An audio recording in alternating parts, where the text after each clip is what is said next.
Kia ora everyone, and welcome to the second instalment of NZPEteachercast. This week I'm going to be introducing a concept that I'm excited to be speaking about at PEN's conference next month, which is our national physio conference here in New Zealand, and that topic is gamification. There's not a whole lot known about gamification, particularly in education, so I just wanted to prelude that presentation with a little bit of background knowledge and information on gamification. So it's going to be pretty brief, and I'm not going to go into too much depth, but it will give you a brief idea of this concept of gamification. So as I mentioned, it's fairly new in education, this term gamification, but it's been on my radar for quite some time, simply because of my passion for gaming. Now, some of you already know this, but as a young teacher, I spent a big chunk of my life being a fairly competitive gamer. I was pretty serious too.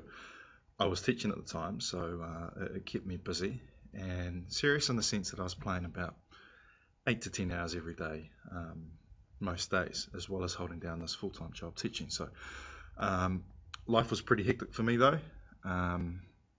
It was challenging, but it had its rewards. So this picture on the left was me competing in London at a world championship, and then the picture on the right was in Berlin. So I got to see a bit of the world just from playing video games, and it makes for good discussions at parent-teacher interviews when mum and dad bring little Jimmy along and say, hey, can you tell my kid that he needs to stop playing video games? Because I'm probably the last person that you want to ask that.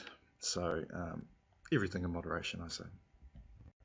So when you bring up this term gamification with other teachers, the general response that you get is a teacher rolling their eyes and going, oh, I don't want video games in my classroom. Waste of time, waste of effort.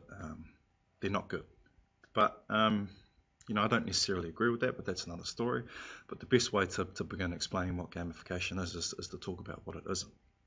So the first and probably most obvious point is that it's not a video game. You can't play gamification. You can't go out and buy it anywhere. It's not a video game.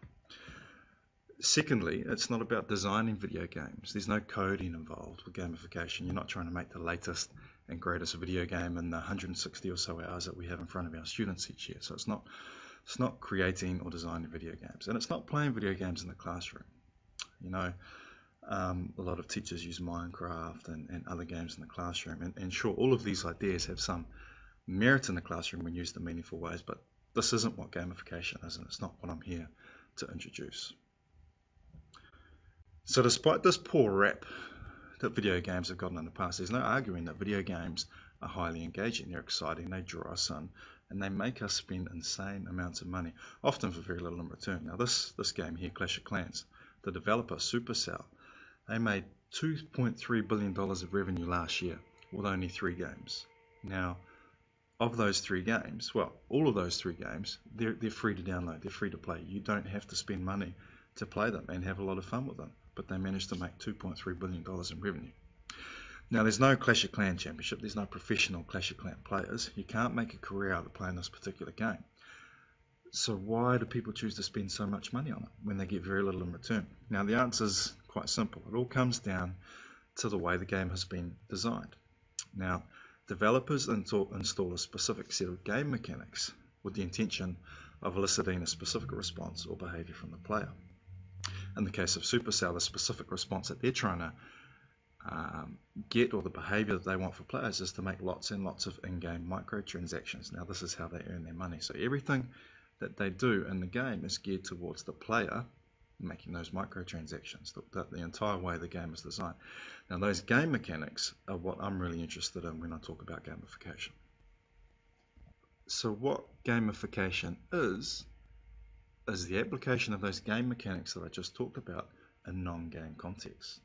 So it doesn't have to be education. It could be selling a product. It could be for a business. It could be anything really. But it's taking those mechanics or those game theories or what those developers do to elicit a particular response or behavior from the player and putting it in a non-game context. So I'm really interested in the application or the implications for gamification in education.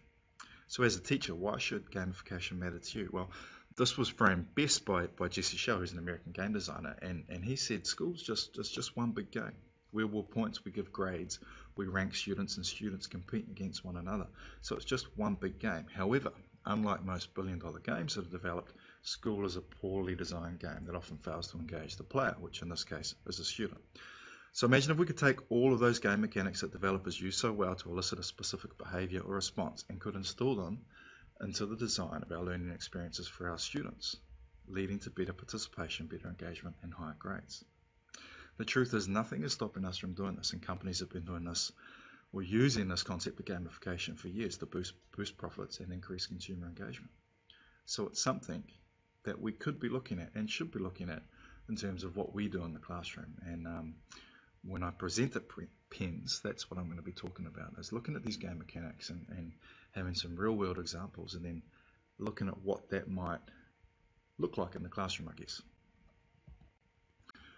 So I haven't shown you any specific examples, and I'm going to end part one of this Gamification Teachercast here because I don't really want to give away too much before I present next month. But if anything here resonates with you, I really encourage you to take a look at some of the work by Carl Kapp and Yukai Cho around gamification. They got some great ideas on the topic, and they are some of the leading authorities on this concept of gamification. Particularly Carl Kapp, he does a lot around gamification in education. And Yukai just has some amazing ideas around it, as he's built his whole career on gamification. So once again, thank you for watching. Please make sure to subscribe to my YouTube channel. And also, I'm in the process of upgrading my blog, which is pretty non-existent and ugly at the moment. So hopefully that'll be up and running soon. So keep an eye out for that. Thank you very much. I'll see you again in a couple of weeks.